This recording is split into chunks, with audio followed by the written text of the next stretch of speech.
okay, you announced you're stepping down next year in June. You've led this district for what, about 3.5 years so far? Yes, 3.5 years so far. Okay. Back after spending 9 years prior. Okay, and you just recently signed a new contract.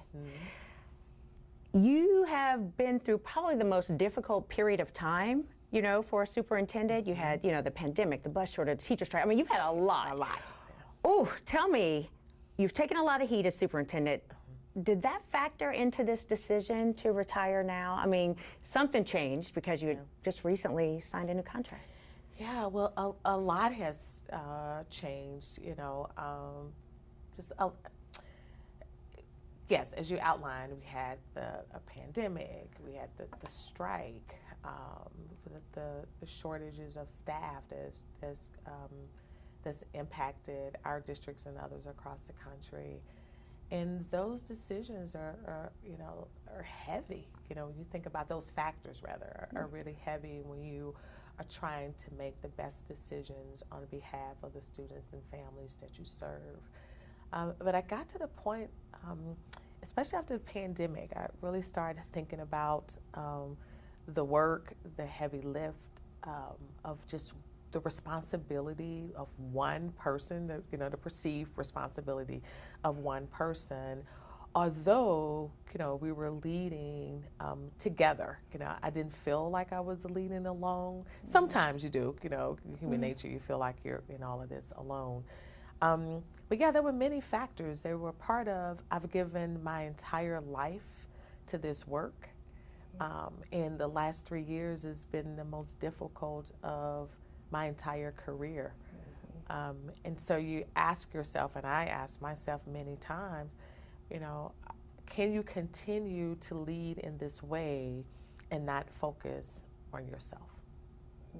All about self-care. Self-care, and yeah, that was it, self-care. Because you can't be good to the organization if you're not being good to yourself. Right, right. Yeah. Now, when you signed the contract, did you have just kind of like buyer's remorse, or did you regret it at that moment? Or, you know what I mean? Did that bring it all into perspective? Like, oh, another 3 years, can I do this? Yeah, I think for leaders, you don't know when to stop.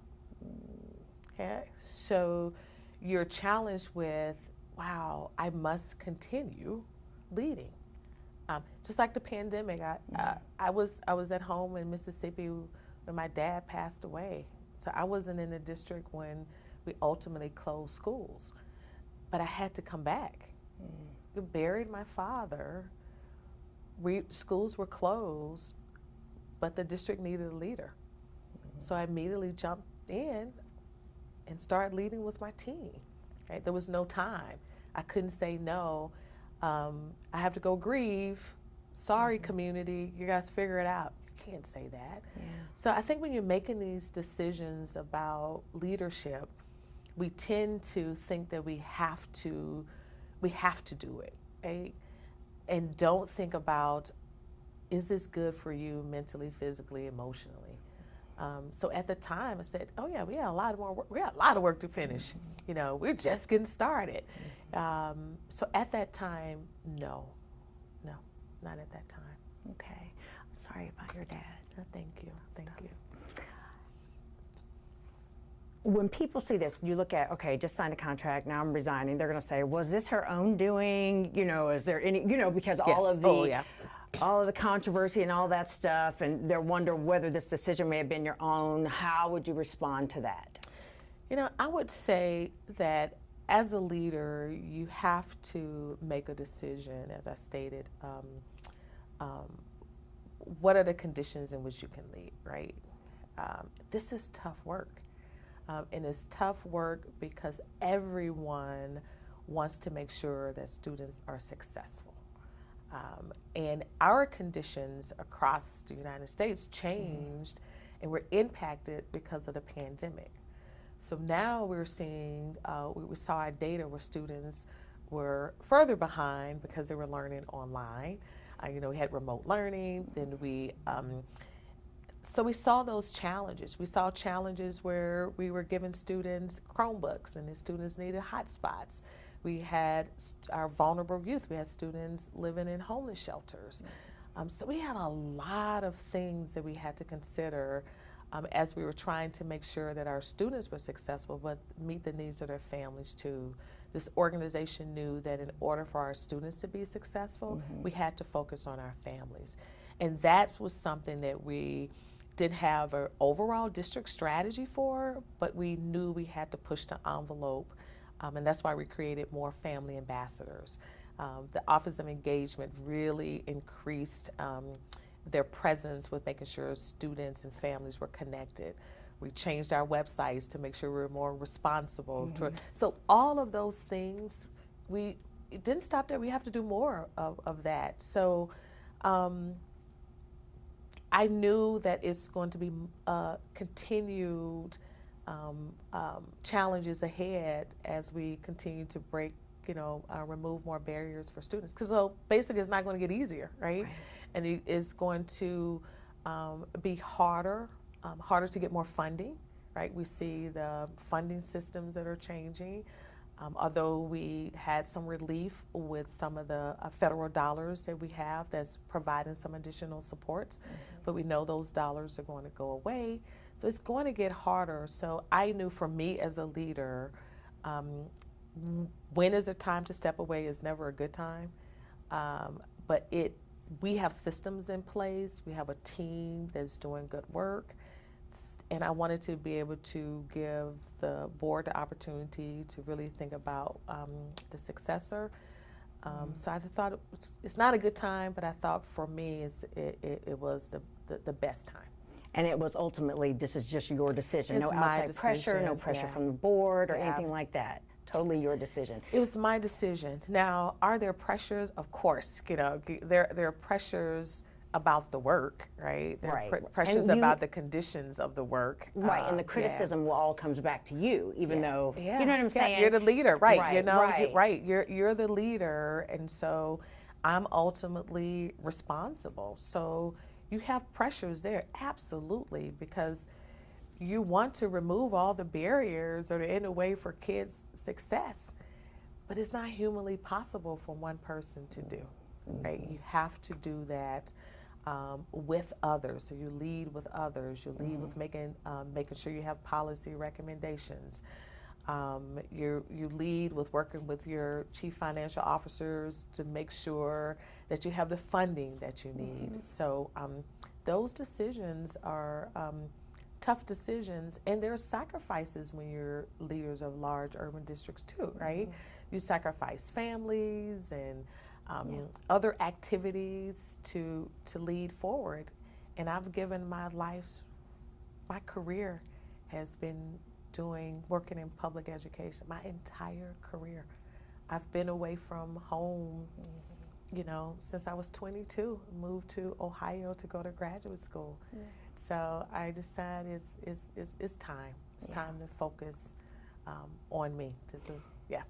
The pandemic, a lot of people feel this way. After the pandemic, they really started thinking, and work-life balance is more important to them and everything. And a lot of people switch gears in their career. Would you say the pandemic kind of had your thought process changing? Absolutely. When I returned from burying my father and schools were shut down, it was just me. I think it was the loneliest period in my entire life. Because I'm not married, I don't have children. I came back to an empty place. I couldn't even reach out to my colleagues. I could by phone, of course, but people were isolated. You ever, you lose the patriarch of your family. I lost my dad. When I didn't have anybody to, shoulder to cry on, right? You can Zoom, enough with Zooming, right? I didn't feel well. I lost my sense of smell. I was embarrassed to tell people, guys, I'm on the Zoom, I can't smell. I couldn't go to the hospital because we're not seeing you unless you really had, some, you're about to die, some really symptoms, they weren't seeing you. You call, you're like, I don't know why you're not smelling. You really can't smell. It happened to all of us. Yes, COVID. right. Smell, You're right, but you didn't know early on because this was in March. Right? So you're like, what's happening here? So you're embarrassed, but you got to lead, right? And so it got to the point, and I'm like, what are you doing, Talisa? But I still felt that sense of we have to keep leading. You know, I have to keep leading. The community, the school district is dependent on you, to make sure. Yeah. So I think, yeah, you're right. Big burden on your shoulders. Oh my gosh. And it didn't go away because remember, people thought, oh, schools are going to go open up. And then we decided, oh my gosh, we can't open up. So we had to change course. And then in the following year, so it was a lot. So it really allowed me to think about, you focus so much on other students. And I love it because I love focusing on students and removing their barriers and their families. But you haven't even focused on your own mental health and well-being. I hear you. I didn't find time to fit it in. I didn't. Yeah, and if you don't take care of yourself, if you're not good, you can't be good for anybody else. You can't be good for anyone else. Right. So I'm guilty of that. Yeah. I get it. I do. What was the board's reaction when you said, I'm going to resign, I can't do this? You know, I think it was mixed. You know, I think it was mixed. You know, the timing is never right. You know, you're thinking, what? But I think it was with mixed emotions. Yeah, but they supported the decision. They supported the decision.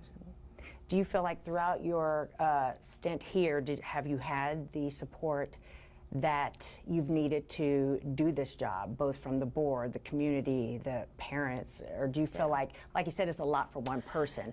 Yeah. Do you see this as a job that needs like a superintendent and then a vice superintendent? Or like a deputy superintendent? Yeah. Well, I think if people look at the time of my tenure, it's very different from any other superintendent that's been in this district. So I think that's a factor people just, they really need to make sure they consider that. I'm the only superintendent who had to lead through a pandemic. I returned to Columbus, and my first year, schools were shut down. So it hasn't been a traditional journey. So to compare that, I hope people are not comparing to the past because there's no comparisons. However, I think that's part of the complexities of it. And that what makes it a little more challenging because people are like, well, you didn't do this, or you could have done this, and somebody else could have done that. And what you're trying to do is just trying to lead. Yeah, you're just trying to lead and move the district forward and still have a strategic plan and still have those priorities, still work on the work in a very different way that hasn't been done before. Yeah. Some people think, oh my goodness, the hurdles are behind her. She got through the worst part, the teacher strike, but that all has an effect on someone. And it sounds to me, this is, just your decision to deal with your mental health. It weighs on you. Yes, we got through a pandemic. But getting through a pandemic, you had to stop doing, some of the priorities that you had to put those priorities on hold, right? Yes, we had a teacher strike. We didn't anticipate a teacher strike, right? But we had to put some of the priorities on hold. We couldn't start school when we wanted. We didn't do the professional development that we had planned prior. So that weighs on you because you're trying to make sure that you open schools for kids. Parents wanted their students in school with their teachers. The kids wanted to be in school with their teachers, and our teachers wanted to be in schools with our students. But we couldn't get there. So yes, that weighed on me as a leader, that we couldn't get there. After a pandemic, right? We got through that, but we couldn't get through it. We couldn't get there. Yeah, that was concerning. Yeah. Is there anything you look back on with your time here that maybe you wish would have done differently, or any mistakes you feel that you may have made and you wish you had, I guess, gone left when you kind of gone right? Or... Right. Well, one of them, I hope people don't, this is not a position of perfection. You don't do everything right. If anything, I wish we could erase the pandemic, right? Because I started in March of 2019, and I was everywhere. I was in buildings, at community meetings, you name it, I was out there. And it stopped. And we were reaching out via Zoom. You know, so I couldn't go in those places where I was normally going, or I went to places and I had on a mask and people didn't want to touch or talk, and, you know, because we know there were so many unknowns. So that piece was really challenging. I wish I had an opportunity to engage more with the community. That is something that I really regret. But no one knew how to engage more intently. You know, we just didn't, we didn't know. But I'm proud of all the other things that we've been able to do, especially that strategic plan, getting the community input, you know, prior to the pandemic and after. We were still doing those community engagements via Zoom. So the community showed that that was important for us to get the vision right. And was really proud of that. That's what I was going to ask you. What are you most proud of? What's your most of your time here? Like, if there was to pinpoint one thing, what would? Oh my gosh. One, I was just honored to be able to come back, you know, after spending 9 years as a principal here, an assistant principal, and to come back in this capacity, it was really an honor. Proud of the work we did with the strategic plan, to be able to lead in a community conversation, and we did it very differently than most districts. We partnered with Battelle for Kids and had a community-wide conversation because I thought it was important that people understood that we all are in this together if we want to see the success of Columbus City schools, students. I'm proud of all the partnerships that we've been able to develop. You know, the Columbus Promise, you know, man, our students now get to leave and go to college without that financial burden. So when the city, you know, when Councilman Harding, President Harding came, and I said, yes, let's do it. And I'm glad that we partner in that together, because that doesn't happen without partnerships.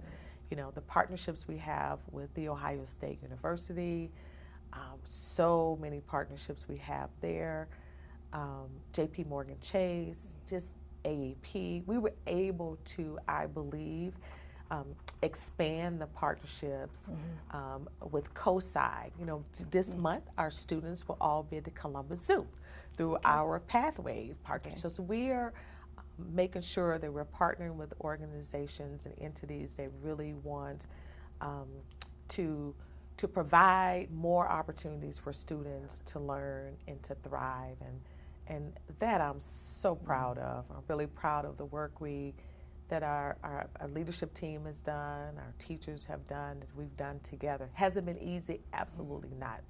But I believe that we have put students first. People know the direction of this district. They know that we talk about the power of one, that we're talking about one community connecting with one kid, that one person can change the life of our students. When we talk about students leading the way, that we're putting our students out front. You know, our new WCBE will be student-led, right?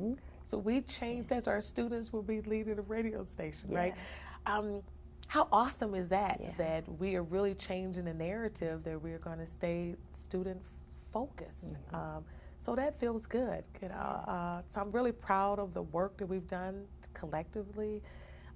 Yes, I wish sometimes we, you know, man, we could have done more, but the pandemic got in the way, but we were able to leverage that opportunity because we have students that are learning online.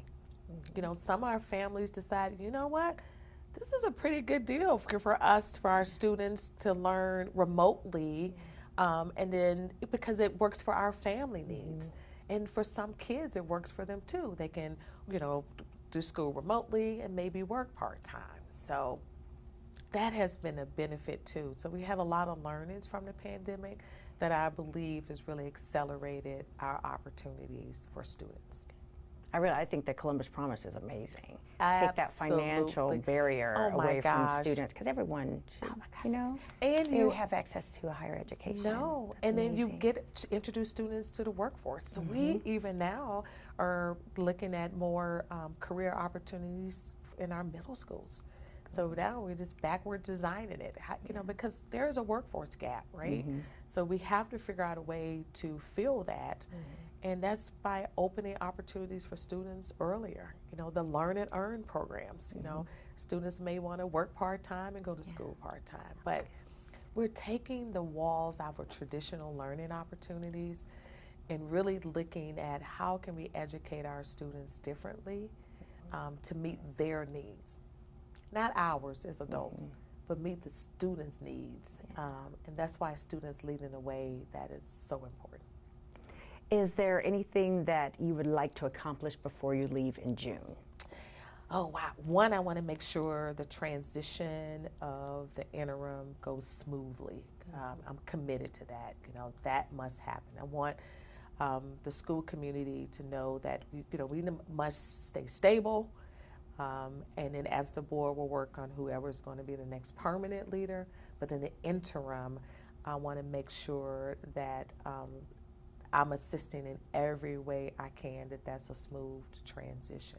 Has that interim been named? Who will do that? Do you know yet? No, they have not named the interim yet. Do they have a deadline for that? Or? Yeah, I believe they plan to name the interim this afternoon. Later this afternoon, the board will name the interim superintendent.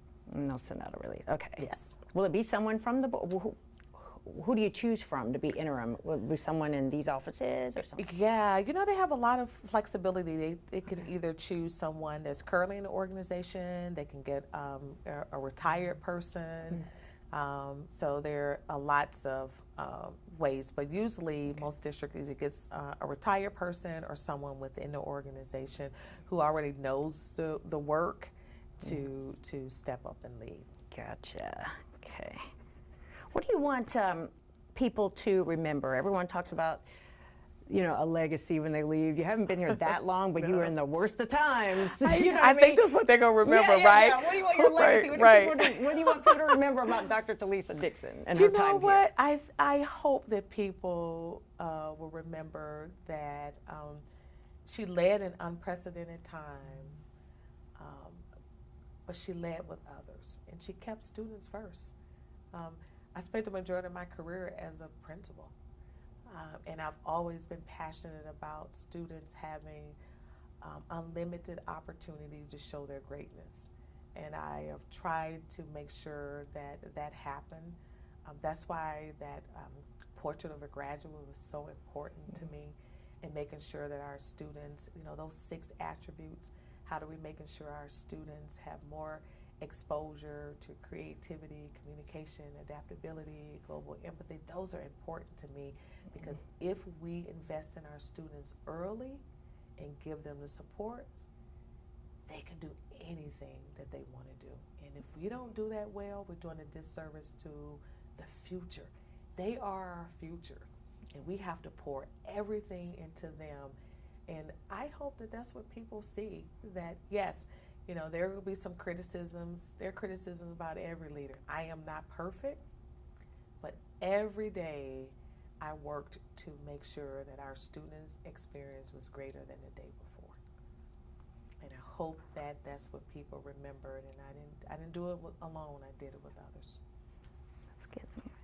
And speaking of the students, so what message do you have for them? I mean, you poured into them, you know.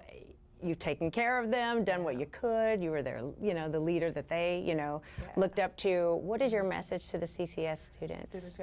Well, I was very intentional when we were doing the portrait of the graduate because we knew it was going to be, you know, I said, it has to be student focused. And so you see that banner across that document, and it says students leading the way. And I said to the organization, students must come first, and we must change our thoughts about students' experiences.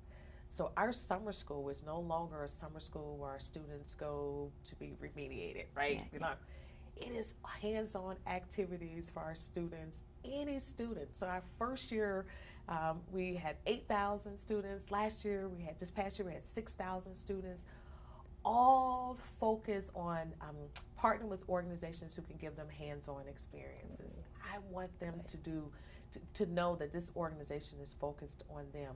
You know, even our first ever school fair, back to school fair, on the campus of Fort Hays, we had almost 7,000 students and families getting backpacks and supplies. Again, focusing on students having everything they needed to be successful during the school year. So I want our students to know that, you know, my work has been to make sure that we're removing the barriers for them, that they could have unlimited opportunities. Yesterday, 3,000 students were attending the Ohio State women's basketball game. You should have seen them there. They were rooting for both teams. They had their pom-poms. And then when it was time to sing YMCA, you could have seen it. I said, oh my gosh, they knew that? They were all white. And I'm thinking, oh my gosh, the little ones, right? Tells you how that's really a universal song. But it just warmed my heart to say, this is why we do this. We have the little kids that's probably their first, college basketball game. I was going to say, they probably wouldn't have had that. Right? And then this month they get to go to the zoo with their families. You know, an opportunity a lot of kids in this district would not have. No, they would spend a month at Cosi. You know, there's some amazing places in Columbus, and our kids and families need to have access to that without the burden of cost. Columbus City Schools have done that because we know if we expose our students to more, they would expect more. And that's what I want our students to do. Ask those questions. Be inquisitive. We want those experiences for you and your future. And I hope that I made many of those happen for you during my tenure.